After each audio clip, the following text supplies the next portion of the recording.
Hi there, welcome to Season 3 of Cocktail Mode, the podcast where me, Andy, and my good mate Dave pick a retro game, talk about it for a good long time, and then somewhere towards the end, talk for a little bit about a cocktail to pair it with. For episode 1, we're talking about Dreamcast classic driving game, Metropolis Street Racer. If you've heard us before, you'll know we're always banging on about how we don't care about like, we don't really care about subscribe. What we care about is leaving us a comment, getting engaged, basically sort of in an internet way, meeting you guys listening to us. So please do leave us a comment. The easiest way to do that is probably YouTube, and Spotify has a functionality as well, and most of the others, but we have had some people tell us that where they're listening to it, you can't. So you're probably best off coming to YouTube to do that, where you can also watch our new accompanying videos, which you'll be glad to hear is not looking at me and Dave's faces while we're talking. It's watching beautiful old video games while we're talking. So please give those a look. I think we'll find them quite entertaining. But anyway, whatever you do, thanks for listening,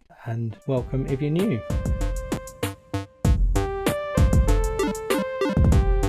How was your Christmas? Oh, it was fantastic, mate. Good, glad to hear it. What did you think to my present? Honestly, mate, I was touched. I think we did this last year, didn't we?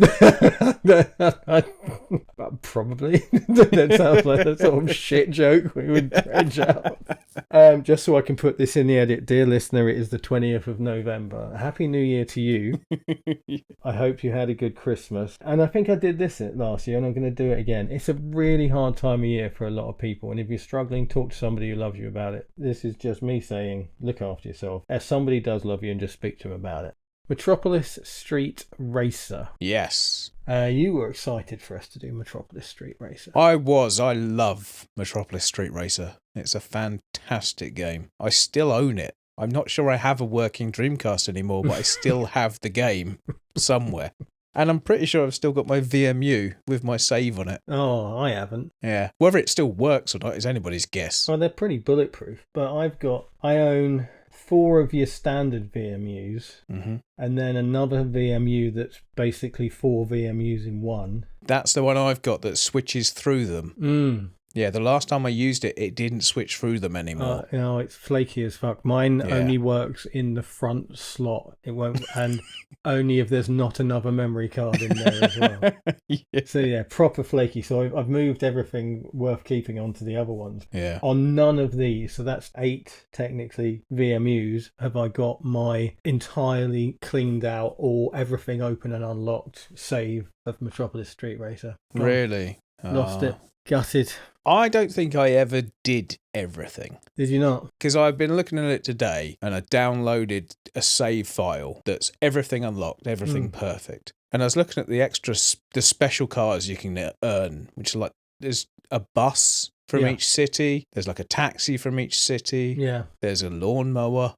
I was looking at them thinking, I don't remember any. I remember the taxi, I can remember the London Black London cab, but I'd never seen the buses. I think I can remember seeing a picture of the lawnmower, but I never earned it. Yes, it's vague to me. I can't remember whether I bothered with it or looked at it all, but I know I'm 100% certain I finished this game, which is, I mean, what's it going to be, 250 levels? Something like that. 25 chapters. Yeah. And each chapter is about... It's 10. So yeah, 250.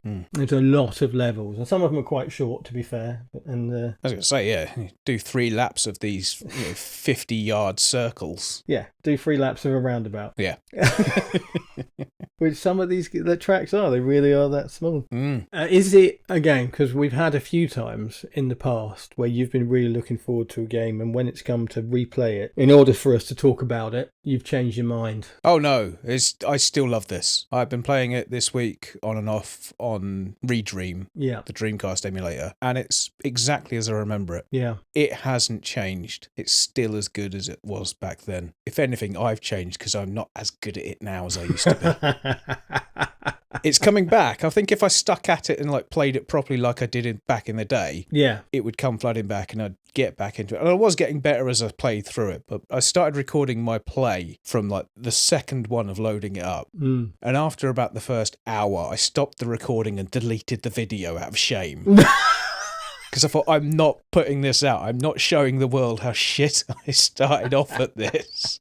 thank you to whoever is developing the Dreamcast emulator, which is a great emulator that is one of the most simple out-of-the-box emulators I've ever used. Yeah, it's great, isn't it? We've talked about Amiga Live before and how that takes all the faff out of emulation. Redream, you literally download your game, start up Redream, click the game. Yeah. Done. It's brilliant. Big fan. Very few settings to dick around with. Yeah. Very straightforward, very easy to use. Yes. Yeah, I like it a lot. It's been very good. Highly recommend that one. One of the things that hit me going back to MSR this week to play it was how little racing there is in it.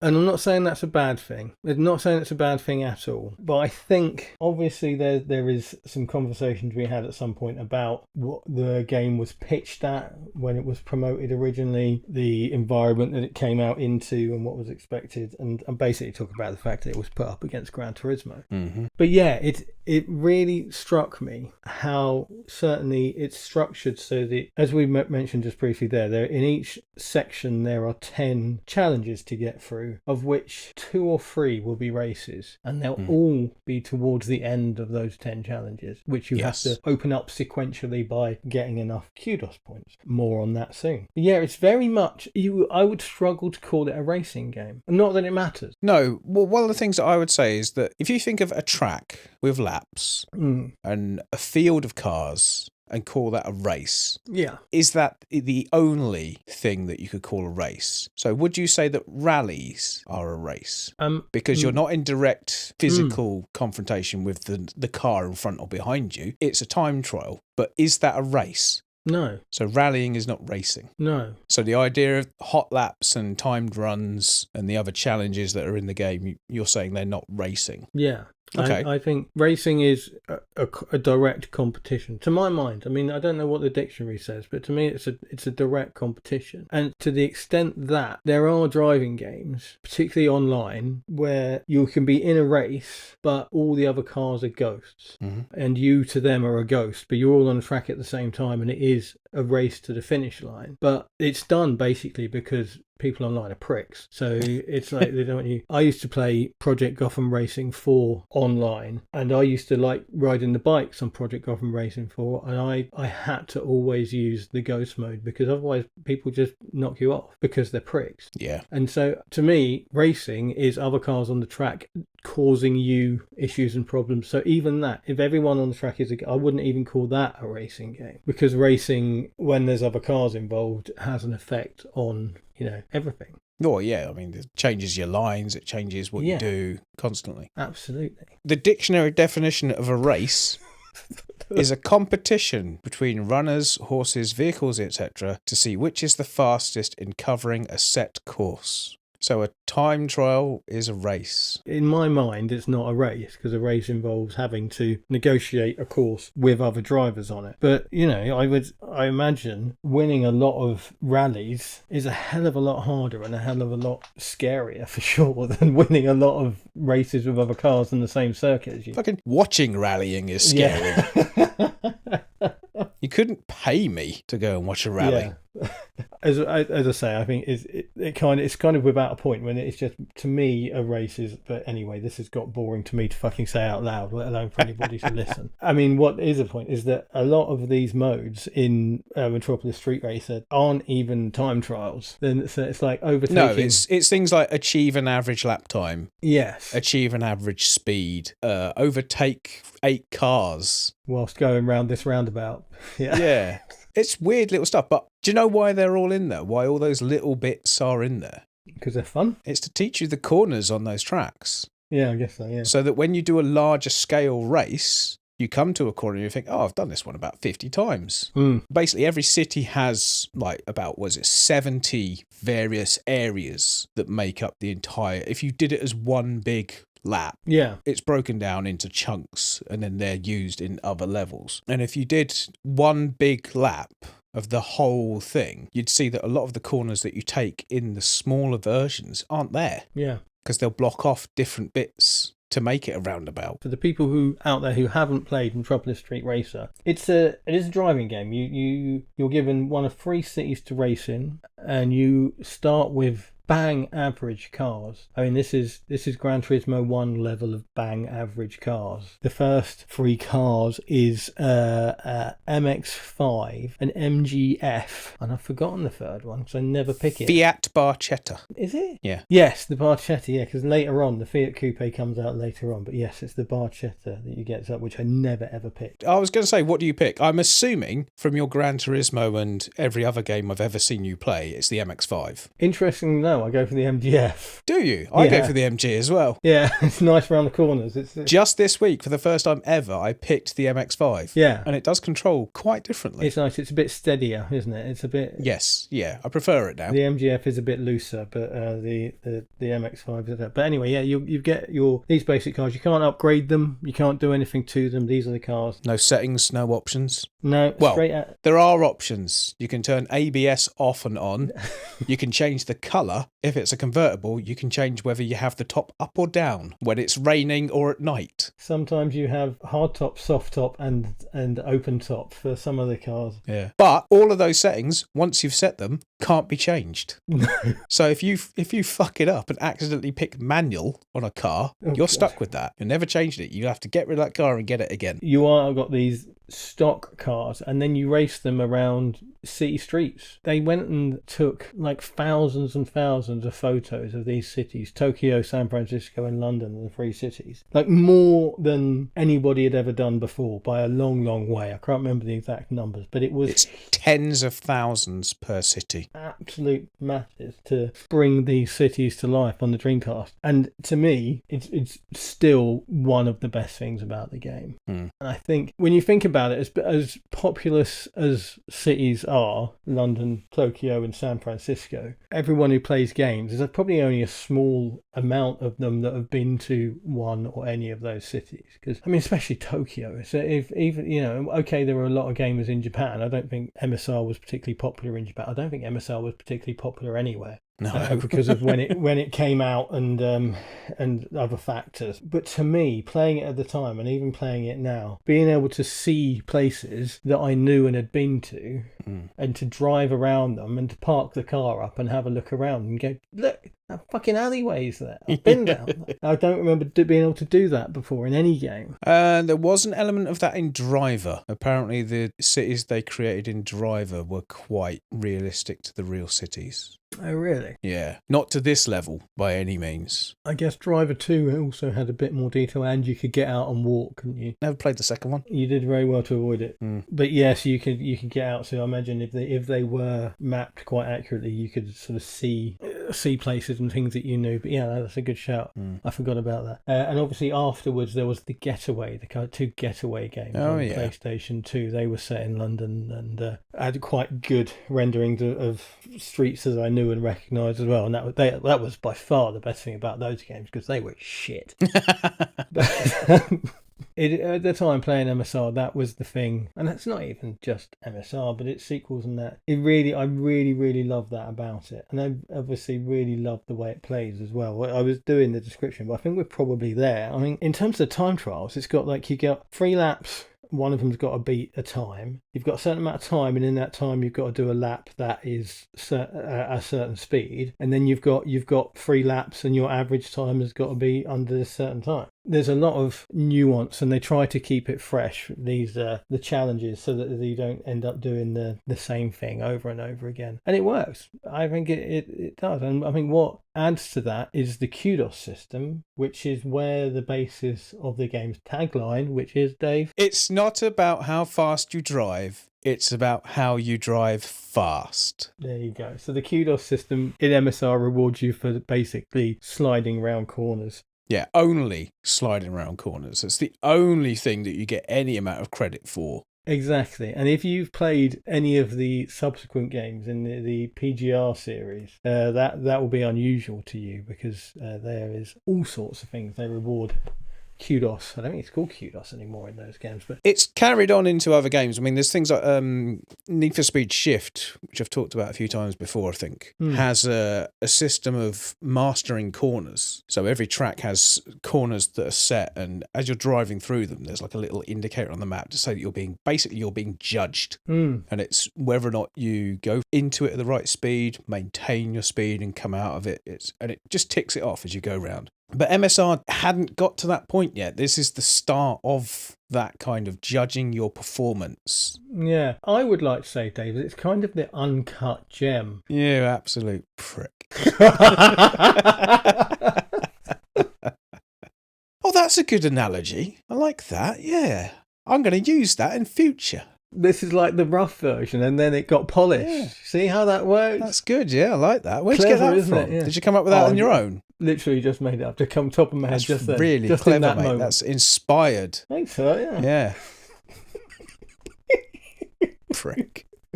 All joking aside, it really was. We'll come back to that. Yeah, we need to focus on. But I've said it before about so many games because it is the case. You know, you've got the first game in a series, the original idea that's a really, really good idea, but it's just not quite there yet. And it takes that bit of polish to really make it into a better product. One of the things that MSR does that really kind of is the actual hook for me of the game is of all these challenges, you're given a target and you always have to beat the challenge, whatever its main goal is, and earn kudos at the same time. And kudos unlocks more challenges, unlocks more tracks, more cars, etc., etc. So when you first get a challenge, it will say your challenge is to go around this track and overtake 8 cars, and then underneath that it will say the par for your car is 11 cars. Yeah. And you go, and when it says par, what it means is somebody really fucking good will overtake 11 cars. I don't think they realise what par means. No. Par means average, not best. Yeah. It's like saying the par for this hole on golf is 1. Yeah. Because somebody once did it in 1. Absolutely. Yeah. For a challenge to myself, I tried to match the par time on one of these challenges. Nowhere near. Absolutely nowhere near. Not possible, I would argue. I'd love to see someone's obviously done it, because there's always someone who's done it. There are some in there that are not, you can, I mean, certainly the overtaking thing, you can beat the par on. Yeah. That's doable. But in terms of time trial times, that's what's hard. And I can't remember whether I've beat any, but my normal thing is to go halfway, to give it so basically when the screen loads up, it says, this is what you need to do. You split the difference. Exactly. I go about in the middle, and it seems to be a pretty good way. I just do it to the next round number. Yeah. So if the original target is a minute and it says 50 seconds, I'll do like 55. Yeah. Or 56, or I'll just get it to a nice round number and leave it. But it depends on what it is. I mean, a lot of the one-on-one challenges, I don't give them a head start. No. Even if I've raced it and I know I can beat them, I just do it at 0. Just, no, we'll start on the line at the same time. Thank you very much. They seem to be particularly difficult, especially the very early ones where you haven't got a good car. Yeah. The one-on-one race is basically is you versus an A, and it's normally towards the end, isn't it? I think it's almost like your rite of passage into the next set of... It begins the race section, doesn't it? Yeah. And they are usually very, very difficult. And one of my favourite things about this whole system, which I learned through doing some reading and listening before this recording, lots of people don't like, is that you can go back and replay your levels, but you basically in a better car. Yes, but or you can go, do you know what? If you're doing an overtake challenge and you are just about to overtake a car as you run out of time, you think I could go and do that again. But if you fuck it up, then you lose everything. You have to basically reset. If you do a challenge and you came away from that challenge with 300 kudos points, for example, if you go back to redo that challenge, it wipes out all those kudos points before you start. So you could then leave it with less than you had before. And every single time it does that. And I think that's great. I think it's nice to have a bit of stakes to it. There is an additional element to that, though. If you do, let's say, the first 4 chapters of the game in one car, because you only start with 3 slots in your garage. Yeah. And eventually down the line, you've got to your 3rd car and you want to get a new one. And you're looking at that MX-5 or the MG and you think, well, I don't need that anymore, so I'll get rid of it. You lose a percentage of all the points that car has earned. So it is actually better. you're better off going back and redoing all the challenges every time you get a new car, because you wipe out that accumulated loss that you'll get when you get rid of the car that earned those points. It is, in a nutshell, a very detailed and incredibly well thought out progression system. That isn't do a race, win it, unlock another race, do that race, win it. There's a lot to it, and it's very in depth, but it is always about going around the tracks whilst getting as sideways as you can to earn as many kudos points as you can. It's looking good. Yes. Win if you can, lose if you must, but look good at all costs. Which, if you've listened to our flashback episode, and I think a couple of others, is something that always appeals to me. Always. If I've got a choice of winning or doing something particularly quickly or achieving a particular high score, or alternatively looking very cool, I will always choose the looking very cool option. And I don't mean me personally, I mean the avatar in the game. I never look cool. It's the tin cup argument. Yes. You'd rather take the big shot and try and clear the water than play safe. Damn straight. And as you know from all the time we used to spend playing everybody's golf, I mean, I literally do that. Mm-hmm. I can't help it. You want the glory. Yeah. If it says on that club the range is 200 and the distance to the hole is 204, I'm like, I can make that. It's only water, it'll bounce. That's kind of my, certainly in games, my approach to most of these things. So a driving game that rewards you for getting sideways, as well as going quick. You can't just go sideways, you've got to go at a reasonable pace as well. But that is also what this brilliant having your own sliding scale for the target is. Because you can make that target really slow as the game will allow you in order to pass the challenge, and then spend your entire time going sideways, so you don't have to go quickly, because you're racking up all the points on kudos by going sideways rather than going quickly. Well, generally speaking, if it's something like a hot lap where you've got a target to get your fastest of 3 laps will be 25 seconds, whatever. If I've done that on the first lap, every corner from then on is a handbrake turn. Yeah. Because I've done it. I don't need to worry about it. Or, your first lap is always going to be slow because you're going from a standing start. So your first lap, you just think, fuck it, it's handbrake city all the way around this until I get to the line, and then I go for it on the second lap. Yeah. And if I hit the target, then I know I can just slide around on the third lap. Because my approach is always get the fast lap out of the way and then hoon about. Because even if you know that you've set yourself a reasonable time, something can go wrong, and it can be quite annoying to have done all that work for all those kudos points and then fuck it up because you missed a corner. So I always get the fast lap out of the way and then spend 2 laps hooning around best I can. Yeah. Generally speaking, I don't set the targets to the point where I can't achieve it on the first lap. But there are some, like the average speed one, where I will have 1 lap of just good, proper cornering, get that average speed way above what it needs to be, and the second lap, dick around, see how much it's dropped, and then you can sort of gauge from there if you need to take it seriously or just slide through every corner again. There's no real penalty other than the time it took you to attempt it. For failing, you just try again. We've talked before about games where you get a demo disc and you play that demo to death before the game comes out. Yeah. MSR was 100% one of those. Can't remember playing a demo for it. No, honestly, it was just, you only had the VX220 and it was one of the tracks in Tokyo. Oh, okay. I can picture it. I'm talking about it, and I picture it. You go down there, you go down to the left, and you go around a little markety thing, and then you go down the road, really sharp corner onto a bridge. Yep. I know it.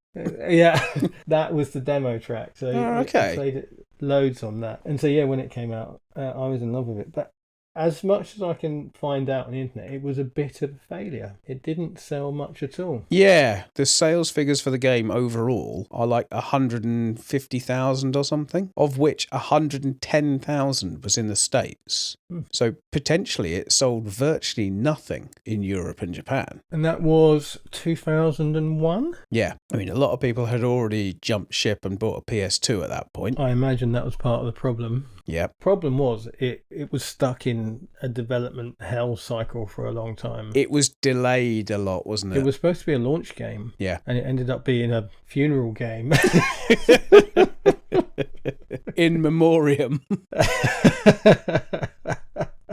best-selling games in the United States in 2001. Pokemon sold 3 million copies. Madden 2002, 2.2 million copies. Grand Theft Auto 3, 2 million copies. And probably most pertinent, Gran Turismo A-Spec, by a million miles, the shithole of the entire Gran Turismo series.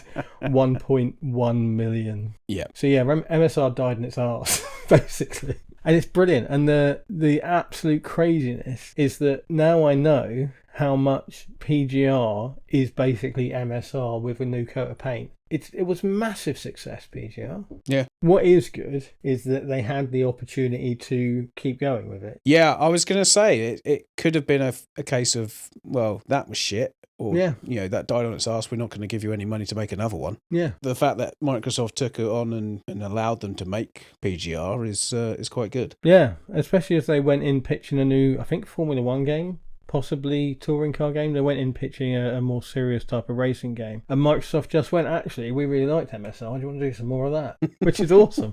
So thankfully somebody at Microsoft had good taste, and saw the potential and embraced it, which is awesome. Was it a launch game for the Xbox? Yeah, which makes a big difference. Yeah, I think that's a big thing. When there's only 6 games, and that's the only driving game, you're going to do well. And it was, at that time, if you weren't about in this era, and then we're talking, I think, a lot more more recent and up to date than we normally do, because we're right on the cusp of what we consider retro. Driving games were the first person shooters of their time, or even now, I mean, we're probably a little bit beyond first person shooters. They were the Souls-likes of their time, or they were the racing games were, you had to have a good racing game. You absolutely had to. You launch your console without a racing game, then you might as well not have bothered. Even Ridge Racer for the PlayStation, I think, was a launch game. You see how far the PlayStation come when you put the original Ridge Racer next to Gran Turismo 2, I guess, would be the most technologically advanced. It was incredible, but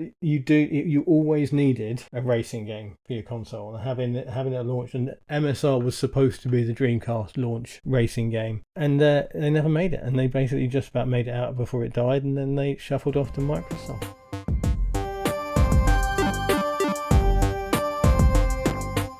What's your favourite memory of MSR? I wouldn't say favourite memory, but one thing I do remember is, because generally speaking, I would be playing the game at night. So when I got home from work, generally speaking, any of the London levels, I would have to race at night. So I can remember setting my time settings of my Dreamcast to earlier in the day so that I could specifically play certain tracks in the daylight, because it did a brilliant thing where whatever your system time of your Dreamcast was set to, that was the real world time that it used. Yeah.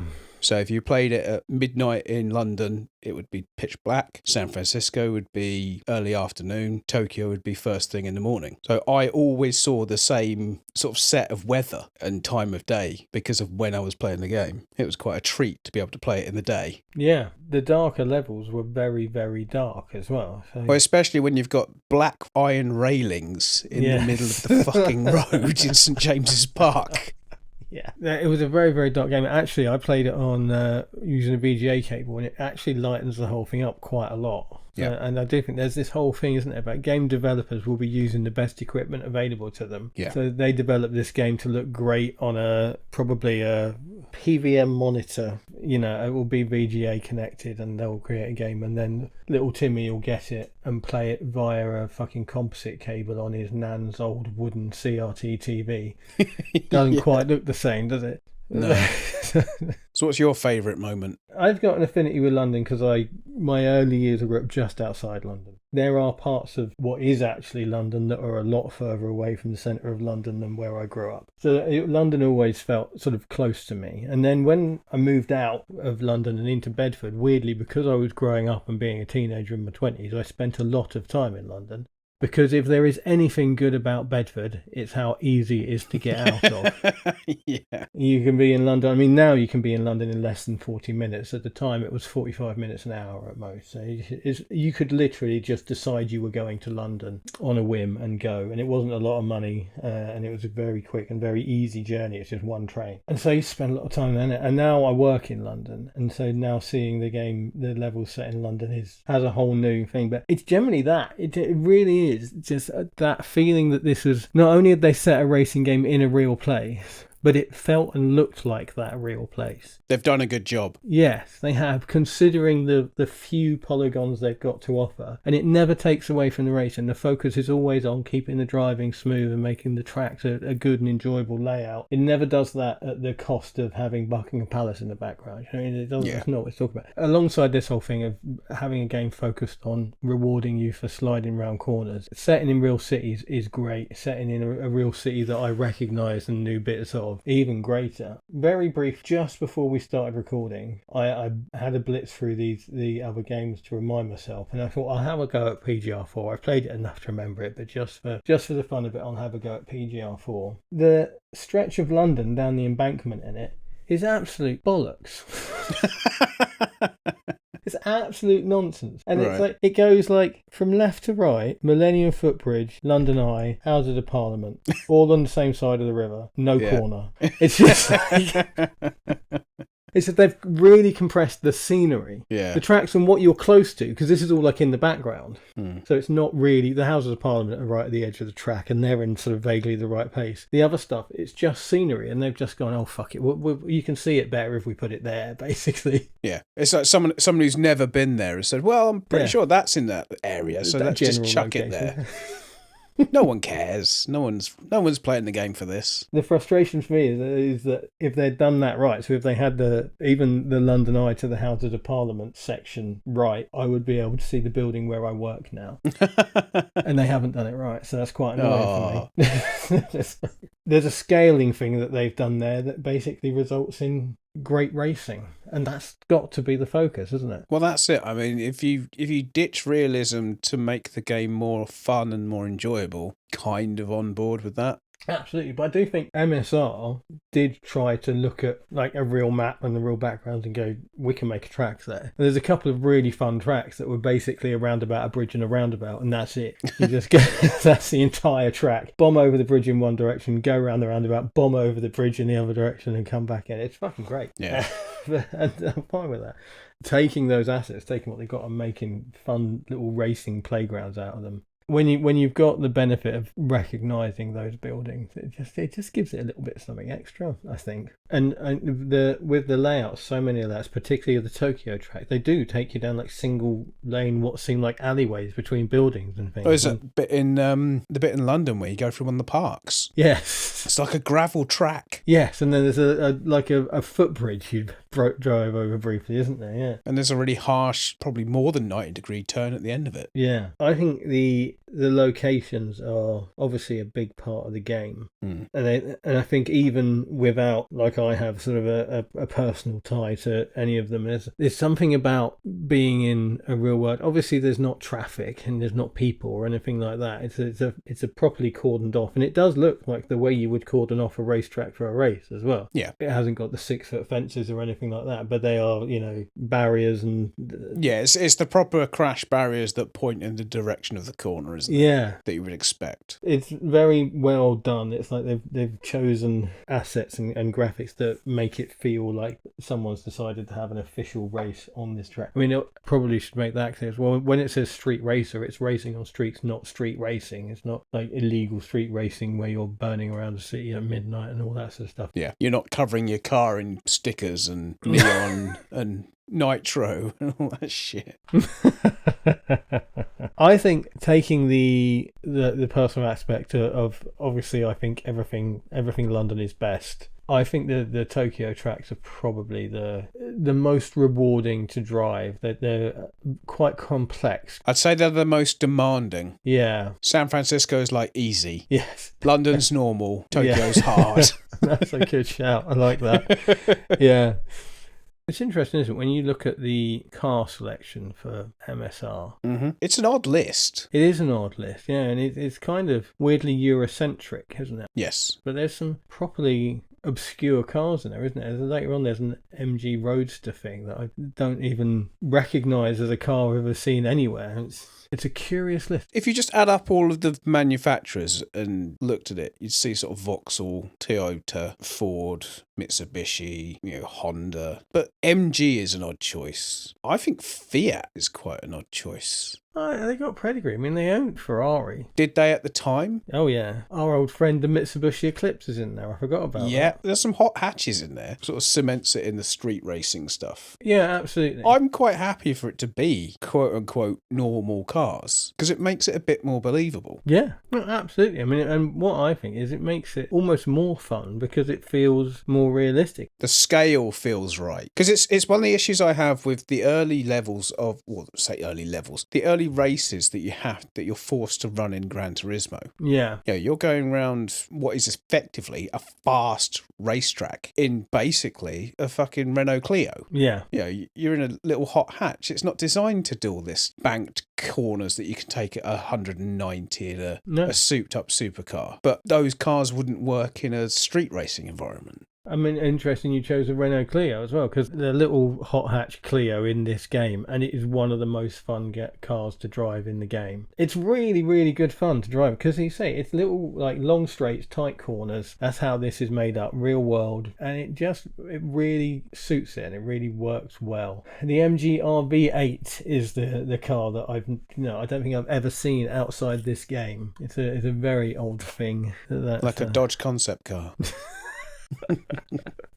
I mean, these are all, I guess, in the same vein as the Dodge concept car, completely untunable as well. Yes, but I like that. I like it because of that. Exactly, and it's about progressing and getting the game to increase your garage. The garage it carries on throughout the series and becomes in PGR 3 and 4 a physical garage that you keep stuff in and can go and look at. But I mean, of all we're saying about these street cars, there are some very fast cars in the game. There's the Skyline GTR is in the game. That's the top dog, isn't it? Yeah, there is. I think perhaps the unlockable car that you get for doing the whole thing is the S2000, and I think perhaps they've zhuzhed it up a bit so it's a bit better than it is in real life because it's a very cool car, and it handles nicely. It's got the soft top as well, so it's the sort of car, the Honda S2000, that I would have thought would be the poster boy of a game like this, because it's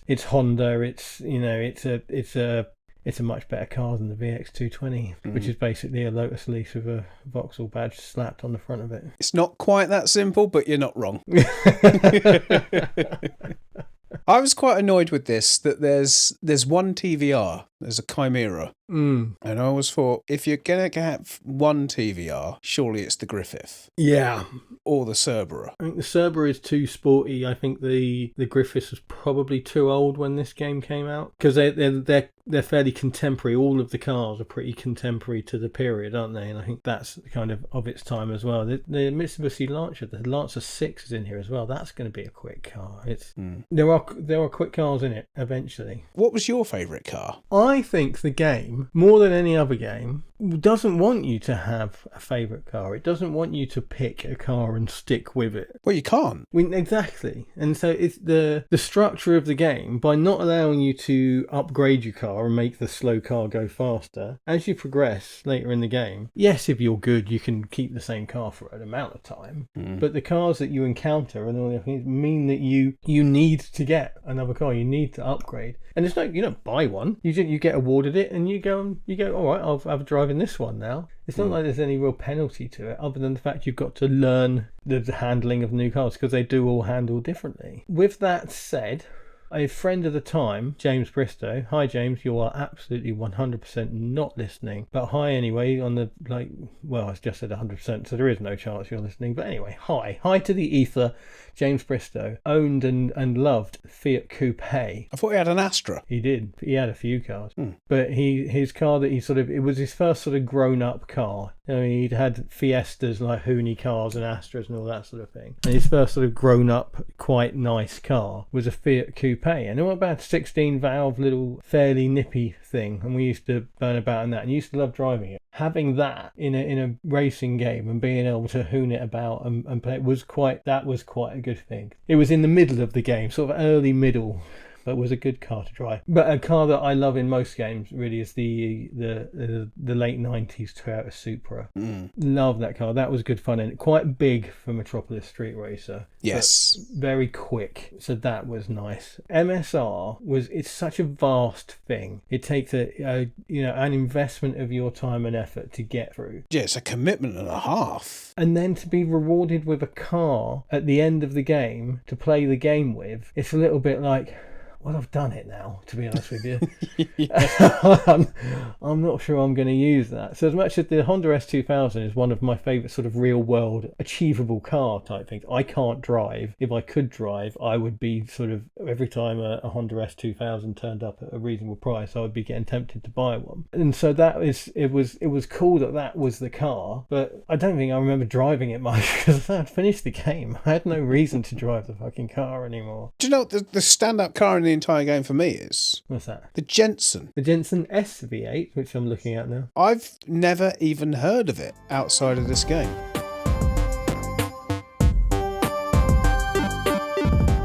Right at the beginning of the game, you have to enter your driver name and your nickname, so you can be called anything you want. Well, within reason. I'm sure does it edit swearing? I've never tried. I don't know. Probably not. I was far too mature by the time this came out. Yes. To do that yes. A sophisticated 20-something when this came out. Absolutely.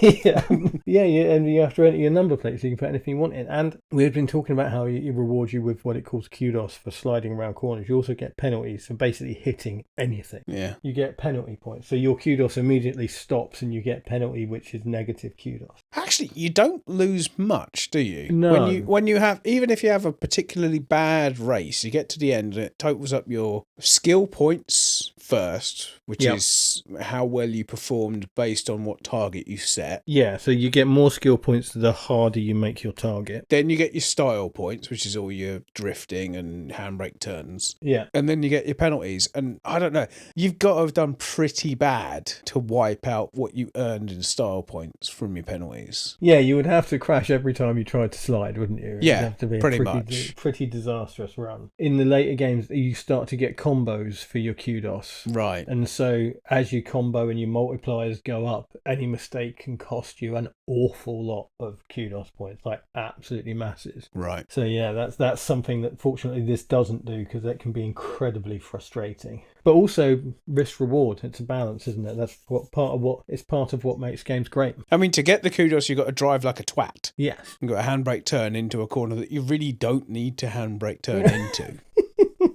You're just showing off. You're just being a prick. For the proper racing line and, to get through the corners quick. Yes. You don't slide. You don't screech through it and burn your tyres out. Which, again, PGR brilliantly rewards you for hitting a racing line and hitting apexes and things. So you've got the choice. You've got the balance of things. That's my only criticism of Metropolis Street Racer, is that you're not rewarded for good driving. Yeah. You're rewarded for showing off and ruining your tyres. But that's the thing. That's the balance of skill versus kudos, isn't it? If you set your target so it gives you a lot of time to hoon around and get lots of kudos points, you're going to get less skill points. But if you set your skill points really high, if you want to be doing really quick laps, which is basically what skill more points amounts to, then you don't hoon around. And so you can choose one of the two ways to hit the target. And when you get alerted to any of these things, either of these things I should say, it comes up in the middle of the screen, either kudos or really penalty. annoyingly.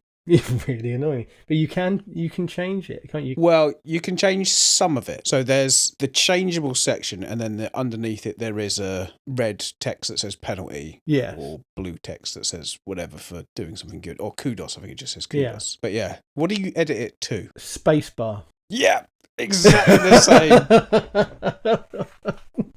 I started playing it the other day and I was going through all the options and all the settings and things and thought, yeah, that's good, that'll do, let's start. I started playing it, did the first handbrake turn and it came up with way hey. Yes. Nope. Pause, exit, options, settings. That's fucking going. Yeah. Like, who programs it? Way hey. Oh, fuck off. Probably the same guy that chose the music. Yeah, maybe. Interestingly, when I downloaded a save game that was basically everything unlocked, everything finished, just to see some of the other cars that I haven't got access to. And the guy's settings for, I can't remember what his good one was, but the penalty one was just stupid arsehole. Which I thought, fair enough. I'd rather it just be blank, because it is exactly where you're looking. Yeah. Right in the middle of the screen. It's really annoying. I think for a penalty, that's fine. When it's trying to tell you you've done something good, not such a good idea, really. I've always thought any game that does any sort of on-screen display of things like split times, lap times, checkpoint unlocked, all that sort of stuff, should have the option to move it. Yeah. It's a simple thing. Some games do it. Some games allow you to move like HUD elements or hide it or turn it off or whatever. Just give me the option to move it. That's all I want. It's funny, throughout the series it migrates further and further towards the top right hand corner of the screen. It's a bit fun. It's almost like they're getting feedback though. Bit more. Keep it going. As we mentioned before, every level that you play, you can set yourself, you can specifically set a target for yourself, which will give you more skill points. The style points that you earn within that will be determined by how stupidly you drive. And hopefully you won't get any penalties, because you do get a bonus if you don't get any penalties. You do. But the other option you've got is to apply a joker. So these are earned throughout the game quite randomly, I think. Are there specific challenges where you unlock them? I've never quite understood it. I haven't spent enough time in it recently to figure it out, and I haven't bothered to read up on it. You can get a joker, which if you apply to a race before you do it, will double your points for that race. So when you're a bit short on Kudos to unlock the next level or the next car, you can apply a joker on a level that you know you can get a really good amount of points in and double them. I don't ever use them. Do you not? Because I'm just paranoid about running out of them. For reference, the manual, the European version of the manual of MSR doesn't tell you when you earn jokers or how you earn jokers. It just says they are there. They exist as a thing. Have fun. Well, I did a race the other day which earned me 3. Really? Which is a thing I don't remember. I can remember earning them at random points, but yeah, I got 3 from one race. That's crazy. I don't know if it's like a points threshold or that's a scripted thing. I don't know. The way to use them is you do a race, and it is. I've found in playing it recently, and it rang a bell from back in the day, that the overtake challenges, the increase in kudos that you would get for overtaking more cars was massive. So I think I earned like 1,500 kudos on one the other day, and you're normally earning like somewhere in the sort of 50s to 200s-ish for when you're towards the beginning of the game. But I think I was supposed to overtake 8 cars and I overtook 12, and I earned absolutely shit tons of kudos. And I immediately hit replay, applied my joker and missed it, got 11 overtakes, in which case it doubles your penalty rather than doubling your fucking winnings. I mean, there's risk and reward, and there's fuck you, guy. Brilliant. I love it. No, it wasn't. It wasn't at all. I think interesting, well, the reason I think PGR 4 is the best and why quite a lot of people disagree is that it feels like it is leaning back in towards the kudos in a way that the series was moving away from. PGR 3 is a very racy game, and it is brilliant. It is a really, really great game. But it does feel like PGA 4 is very much leaning into the go sideways more. Even the you drift the bikes, and they are easier to drift than the cars. Yeah. And some of them, the smaller bikes in particular, you can literally go down a straight, weaving side to side, drifting, and just racking up ridiculous amounts of kudos. Brilliant game. Have I remembered it right? Is there a rocket-powered bike? Yes, helicopter engine powered bike. Yes, it is 4 I've got then. Yes, there is that, which is a real thing that exists. And if you ever saw there's a film that is basically a budget Fast and Furious for bikes called Torque. Yes, I have heard of it. I have not watched it. Oh, it is well worth a watch. It is.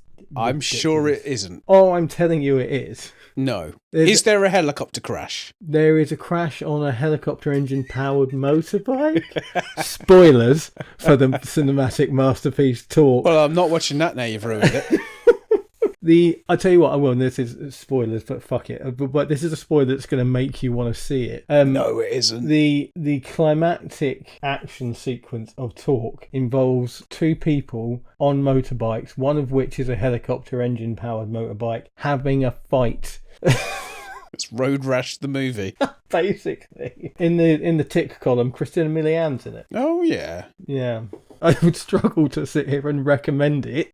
But it's right up there with the Need for Speed movie. I know, I reckon it's better than that. It's not fucking difficult.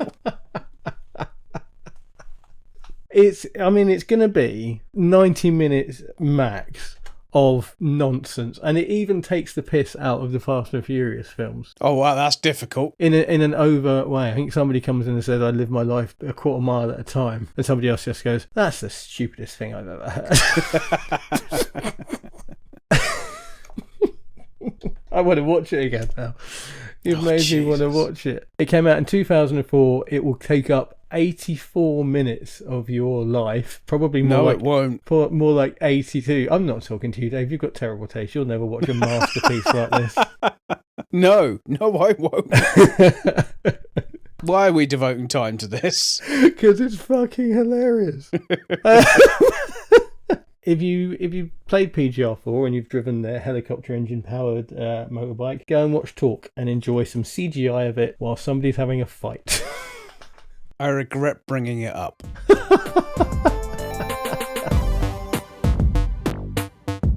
The other thing as well is that the Dreamcast pad really suited it because you had those really sort of resistant trigger buttons. I mean, some of the best. And triggers. the analog stick was kind of tough, wasn't it? Yeah. So you really sort of lent into it. It was a great controller for driving games. Yeah. I think it's not a particularly good quality stick in the scheme of things now and what's available. But unless you've battered it to death, although it's pretty strong because my controllers are all pretty good still, it did have a good amount of resistance. Mm-hmm. And the triggers, as you say, I think some of the best triggers on a controller ever. Yeah, they had some real weight to them, didn't they? Yeah. Yeah, actually had to, and a good amount of travel. You've just reminded me, because I've been sort of trying to sort out my games room recently, which has involved lots of trips up to the loft and back to either take things up that I am not using or bring things down that I want to use more. I was actually looking for my Sega Saturn and found my Dreamcast steering wheel. When did you have that? I don't remember ever seeing that. Was it after the fact? Yeah, a long time, because I'd never used it. Oh, okay. I think it was somebody on my little Discord, or maybe the bigger Discord that the little Discord has spawned itself out of. Because I did notice one thing about that. It's the wrong colour. It is. It's black. A Dreamcast peripheral should be white. Yeah. That's a Mega Drive peripheral if it's black and red. And I honestly, to the extent that when I got it, and again when I unearthed it from the loft, I turned it over to make sure it was an actual Sega product and not some knockoff piece of shit. And it is the actual official Dreamcast steering wheel, and it's black. Just weird. Saturn was the same. There's no pedals. You don't get pedals. And so because the Dreamcast triggers were analog, it uses what are in sort of the design of a racing wheel, the flappy paddle gearbox, are in fact flappy paddle accelerator and brake. Oh, okay. That's weird. It is weird and it doesn't work at all. It's a terrible idea.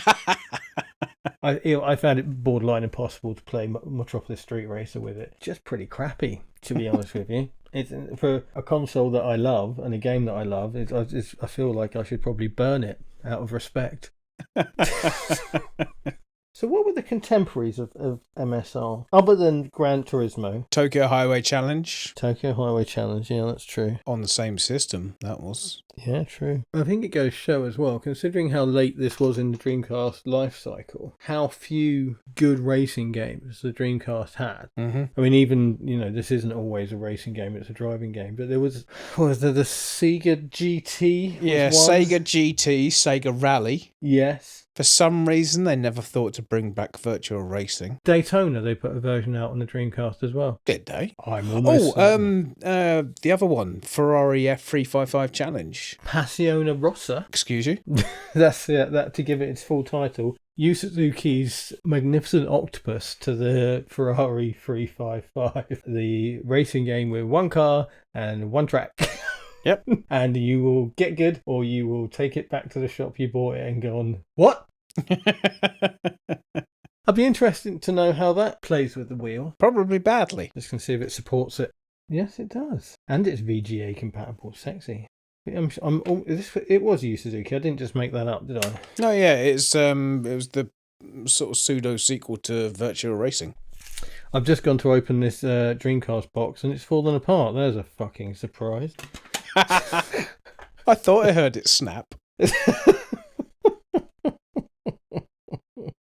For those of our listeners not living in, I guess, the UK or Europe, the root cause of this issue is that the whole Eurozone, if you put out a game, you have to have either a different version for every language you want to release it in, or every language for every country you want to release it in needs to be represented in the manual. So you end up with fucking great manuals, which means you end up with fucking great boxes as well. And so our Dreamcast boxes are these very cool looking, it has to be said. I do like our Dreamcast game boxes. Yeah, blue, and they open front and back, so the manual goes in the back, and the game cartridge, yeah, because the Dreamcast run on fucking cartridges. The game disc normally goes in the front, but there is space for a second disc in the back as well if you want to do it. But fuck me, are they fragile. To be fair, mate, they're 25 years old. Oh, mate, they broke all the fucking time. There's a game shop in Brighton I used to own called Ninja Game Den. Every single time someone came in with a copy of Choo Choo Rocket, they were basically like, excellent, it's another Dreamcast box, we can put something else in. It didn't have an abundance of driving or racing games, did it, the Dreamcast? I mean, I know it was a very short-lived thing. Didn't have an abundance of games. But it had, you think, the amount of quality fighting games it had. Yeah. And I know that was the era. Yeah, they're easy to churn out. I mean, Ferrari 355 genuinely feels almost like an art project more than a video game.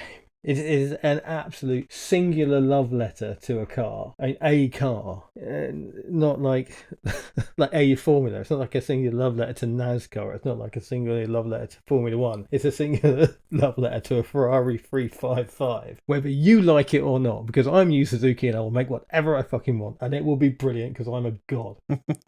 Which is all fair. You've earned the right to make your one game with your one car and your one track. But it's not it's not going to be a system seller, is it? It's not going to attract a lot of attention.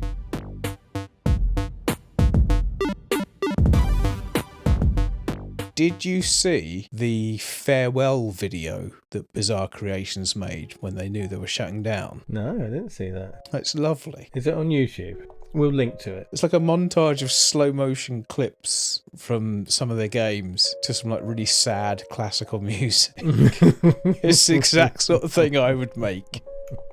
It really made me chuckle. What we haven't talked about is I like to call it the trumped up competition between this game and Gran Turismo, or the Gran Turismo series for that matter. Yeah, it'd be Gran Turismo 2 at this point, wouldn't it? Yes, it would have been, yeah. There was features and the phrasing of promotion in magazines and like the previews. If you didn't know, here's a little factoid for you. Most of the previews in magazines of the sort of 90s era were paid for promotions by video game companies, just not labelled as such. So all the previews and that, but even they were saying this is the Dreamcast Gran Turismo killer. This is because it had real cars in it, branded cars. They basically latched onto that and went, it's Gran Turismo. I mean, because Gran Turismo 2 had city streets as well. I think the main issue there was that Gran Turismo games were never going to come out on anything else. No. So if you were bringing out any car game on another system, you had to make it sound like it's better than Gran Turismo. Yeah. Because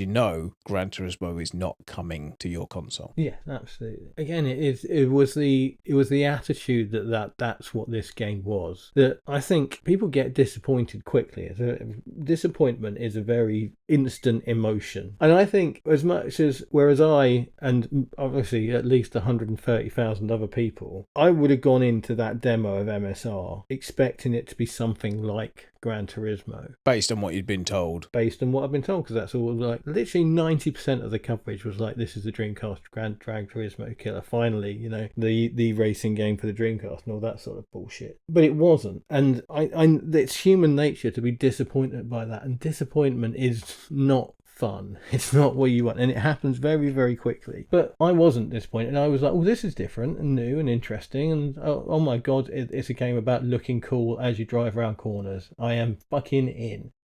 What's the word? The optics is the word they use, isn't it? Was very much Gran Turismo. This is against Gran Turismo. It's like you know, Gran Turismo's got 4 city streets tracks. This game's got 200 or whatever it was, and all that sort of shit. And I think it basically hurt the game because people don't like being disappointed. They also don't like being lied to. It reminds me of Brutal Legend, which is a heck of a fucking segue. I was going to say, that's a leap. Brutal Legend is a real-time strategy game, but it was marketed, and the demo mode marketed as a beat-em-up. I was going to say, isn't it a beat-em-up? It's not. It's a real-time strategy game. I've never played it. And it's a good real-time strategy game. But it's not a beat-em-up, which is what everyone thought it was. And it's people go in expecting a thing, and then it's not the thing, and they go, well, that's shit, and put it away. And the only reason, expectation is the mother of all of disappointment. So it's basically, it didn't help that this was being sold as the Gran Turismo killer, as the Dreamcast final racing game that could live up to everything that Gran Turismo was, because it is a completely different game. It is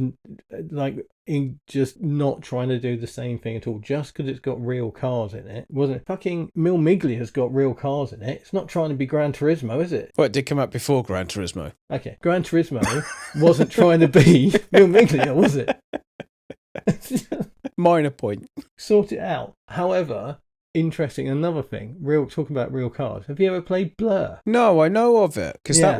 that was their last game, wasn't it? That was Bizarre Creations' last game. Yes. So Blur, again, hi Trevor. Me and Trevor played a fair bit of Blur together. A great multiplayer game. Basically MSR, or really PGR because of its timing, but doesn't matter. But with Mario Kart style power-ups. Oh, okay. I think it's great fun. It got absolutely slammed in reviews. It got mullered. Yeah. And might have been, I think the company was already on its deathbed before, but it definitely put a nail in if it wasn't already, because people just didn't get this whole concept. Real locations, real cars, Mario Kart style power-ups. I think we'll end on Blur. Metropolis Street Racer is where this all started. If you love PGR and you want to see where it started, go and play Metropolis Street Racer. And so on to cocktails.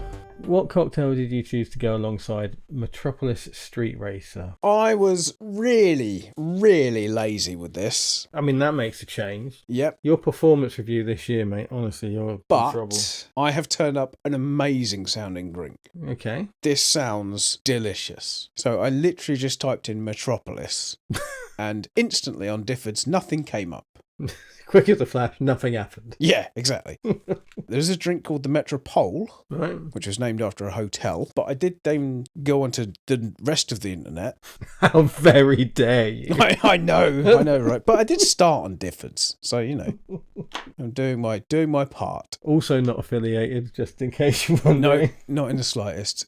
So yeah, search for Metropolis cocktail, and this came up, and I thought, you know what, that sounds really good. I'm gonna give this a shot. So it's called Metropolis. It was invented by a guy called Devin Kennedy at a bar called Pouring Ribbons in New York, which isn't there anymore. It's shut down, unfortunately. But this, list the ingredients and see what you think. 2 ounces of cognac. Good start. Specifically here, Remy Martin 1738 Doesn't matter. cognac. No, that's 3/4 of an ounce of cream sherry, Oh, nice. half an ounce of sweet vermouth, Mm. a teaspoon of pear brandy, Okay. and a teaspoon of demerara syrup. Oh, that sounds nice. It does sound nice, doesn't it? I think that sounds really nice. You've got cognac, you've got sherry, you've got sweet vermouth, pear brandy, and like a sweet sugary syrup on top of that. I'm on board with this. This sounds really nice. So you stir all those ingredients into a glass, mix it with ice, strain into a coupe glass, twist a lemon peel over the glass to express the oils, then discard the lemon peel. I found this on a website called punchdrink.com. Okay, I think we've used them before. I think maybe. Yeah. But it is now on diffordsguide.com by a guy called Dave Whiffin. Nay. So I've diffordified it. Because I said I would, basically. It sounds very, very nice, doesn't it? It does sound lovely. Yeah, I found it just for the name and started to read it, and I was like, ooh, Yeah. that sounds very nice. Very boozy. Quite tempted to give that a go. If I can get hold of the stuffs. We did a cocktail once and you had to muddle pear into it, and it was lovely. And I think that's a lovely flavour to go in a drink, I think, pear. I do like pear. I've had a really nice pear cider once. That was delicious. It's basically a gateway drug, pear cider, but also bloody delicious. So it's all right because of that. No, good shout, mate. I like it. Bit of Metropolis, bit of lazy searching, but a nice find nonetheless. That's it.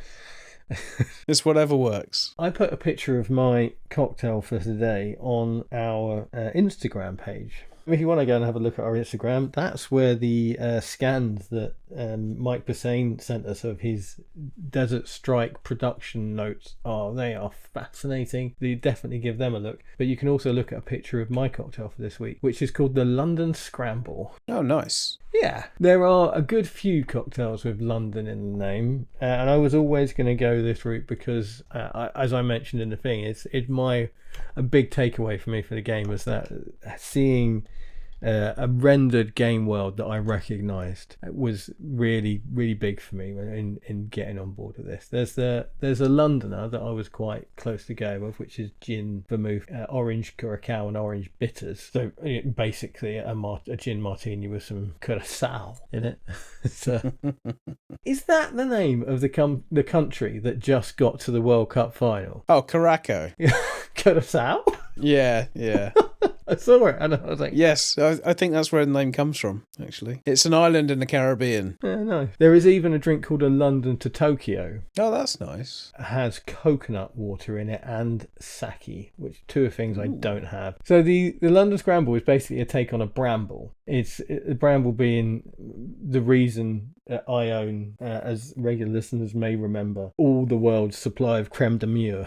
So never-ending bottle. Never-ending 2 bottles. I once went foraging with my beautiful lady wife and came back with a shit ton of blackberries. And before they all got either dehydrated or folded into apple crumble, I nicked a load and made my own creme de mure out of them. Is that a metric shit ton or an imperial shit ton? I made this creme de mure. I didn't realise that the only drink in the world that uses creme de mure is a bramble. I thought I could use it for other stuff. There are, obviously, it's not, but it is basically the only one. But this is a take on the bramble called a London Scramble, featuring no ingredients from the UK.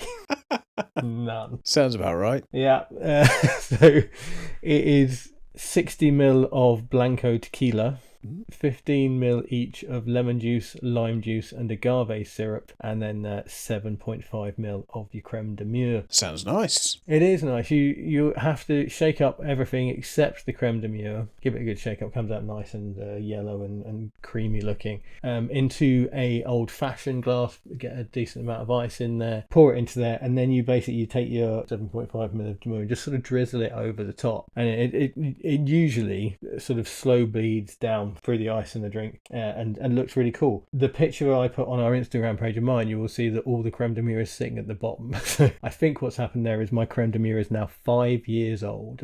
Maybe I should throw it away. It's no longer a liquid. But a quick stir, and it is a really, again, right up my street. This it's funny, one of those things. It's one of those, sometimes you read descriptions of things and it sounds a bit wanky, and you think people are being a bit pretentious. People always talk about tequila having vegetable notes, and it really does. And it's like, as soon as someone says to you, it's got vegetable notes, you go, yeah, oh, hang on, now I see what you're saying now, actually. But that offset with the sort of the lime and the lemon, which everybody knows goes great with tequila, the syrup just lifts it up a bit, and the creme de mure, that sort of blackberry flavour, even that small amount, just comes through. It's a nice little. It's simple. It's very drinkable. It's very, it's nicely complex. Really, got a nice amount going on without being too fancy. So I was a bit of a fan. It's very tangy because of the lemon and the lime juice together, even with the agave syrup. But you can, if it's too tangy for you, shove some more agave syrup in it. It's not rocket science, is it? In fact, I might try another one with some more agave syrup in it and see if it tastes any better, and then I can post my own recipe to Difford's as well. The races are a bit of a scramble, aren't they? They're a bit Oh of a God, mess. yeah. Yeah, it kind of fit. So I liked that. You're supposed to garnish it with a bunch of blackberries and lemon on a skewer. I just stuck a ring of lemon on the side of mine because I don't have any blackberries that aren't dry. That is the London Scramble, in honour of those great London tracks in MSR and the absolute chaos that often ensues whenever you have a race around them. And that sounds nice. I've got to be Yeah. honest, that sounds like something I'd give a go. Next time out, we're interviewing a guy who you may or may not know, depending on how long you've been playing games. But in 1986, Ian Oliver programmed a game called Star Strike 2, which to my tiny young brain was witchcraft. The previous game to that, Star Strike, was, I think you'll be right with me saying, a knockoff Star Wars. A massive rip-off. And then he became a man who basically made the impossible happen on a ZX Spectrum for most of the rest of his career. And so we're going to be talking to him about that whole thing, really. Star Strike 2, you will know, because you will have listened to our 50th episode special. It's one of my favourite games of all time. It's really great. I'm really, really looking forward to talking to Ian, but it feels great to be into the new series 3, and get in an episode with somebody whose work I love. Really nice and early doors. We've got at least 2 more interviews coming this year, at least. So this is us getting the ball rolling nice and early, getting Ian Oliver in, talk about those games, talking about that time and making games in that environment. And I hope you'll join us for that next time on Cocktail Mode, where gaming and alcohol are in our blood.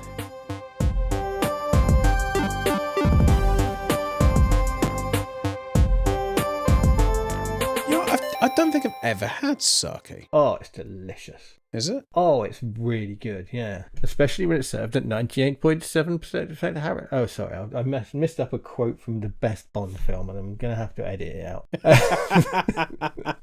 Damn it!